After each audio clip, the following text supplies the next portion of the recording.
These 2024 movies tanked so hard they nearly dragged their studios down with them.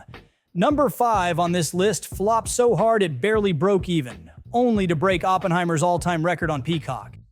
And Madam Webb bombed spectacularly in theaters, only for Netflix to swoop in and save Sony's ass with a shocking 1.6 billion minutes watched.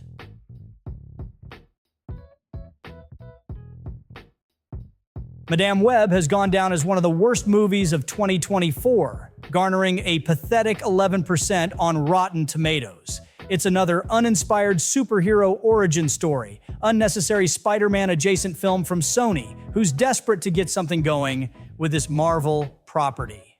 Not even A-listers like Dakota Johnson and Sydney Sweeney could spare this movie from tanking at the box office. Madame Webb grossed an abysmal $100 million worldwide, that's very, very low for a superhero movie, against a production budget of $80 million. But believe it or not, this box office bomb was rescued from the depths of despair by Netflix. Madame Webb debuted at number 1 on Netflix's top 10 movies list, clocking in a total of 1.16 billion minutes watched during its first week. Sure, most viewers are probably hate watching it, intrigued to see just how bad this movie really is, but that doesn't stop Madame Webb from going from 2024's most publicized bomb to the year's biggest streaming hit.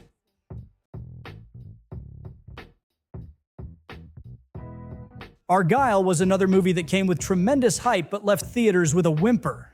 A standalone spin-off from the Kingsman franchise, Argyle follows a reclusive author who gets sucked into the world of espionage when her new spy novel eerily mirrors real-world events. Apple TV Plus bought the movie rights for a whopping $200 million. Argyle was given a massive $200 million budget, but this negatively reviewed film only grossed a lowly $96 million worldwide. But there is a small silver lining here for Apple. Argyle was a hit on Apple TV Plus, becoming the second most popular title on streaming in the US back in April 2024.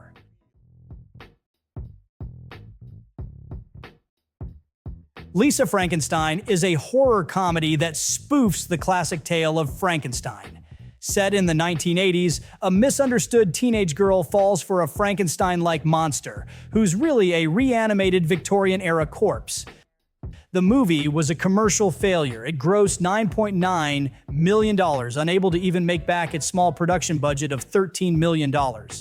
These numbers might have been better if this movie was released during the Halloween season, at a time when it might have actually gained traction and attracted more viewers looking for spooky flicks. Its February release seemed like a death sentence. But Lisa Frankenstein was brought back to life on streaming, where it became a hit. It achieved streaming success on Max, making it into the top 10 in almost 20 countries worldwide.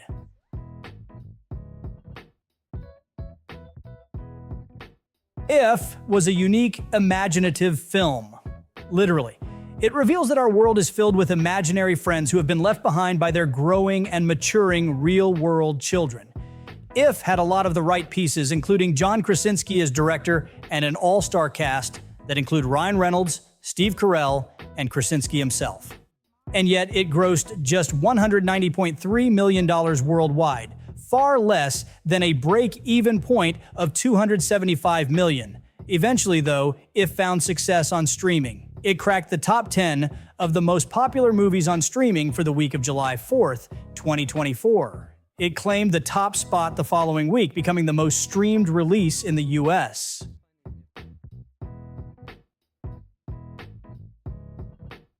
There was so much media hype around The Fall Guy that it almost felt destined to fail. And it did.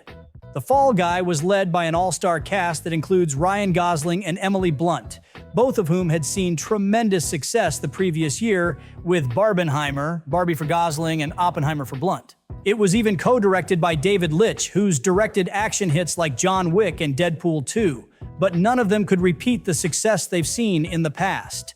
Despite stellar reviews, The Fall Guy fell flat at the box office, grossing $181 million worldwide against a $150 million production budget. Basically, this movie lost producers about $50 million. The Fall Guy debuted on streaming via Peacock later in the year. And to everyone's surprise, it broke Oppenheimer's all-time streaming record and became Peacock's most streamed movie.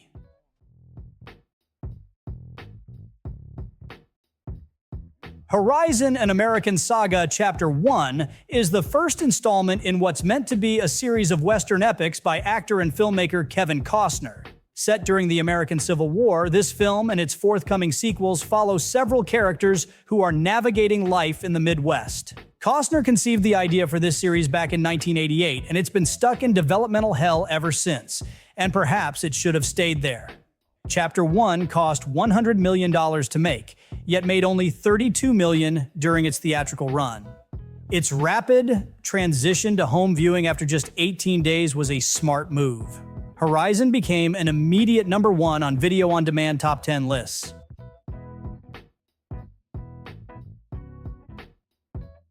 Mad Max back in 2015 was a huge hit. Warner Brothers was hoping to repeat that success with a spin-off prequel, 2024's Furiosa: A Mad Max Saga. But despite stellar reviews and a stacked cast that includes Anya Taylor-Joy and Chris Hemsworth, Furiosa bombed at the box office. It grossed $173 million worldwide against its budget of $168 million. But Furiosa hit streaming platforms with a vengeful fury and led the home viewing charts. The film came in at #1 on iTunes and Fandango at home and was one of the most popular movies streaming on Max.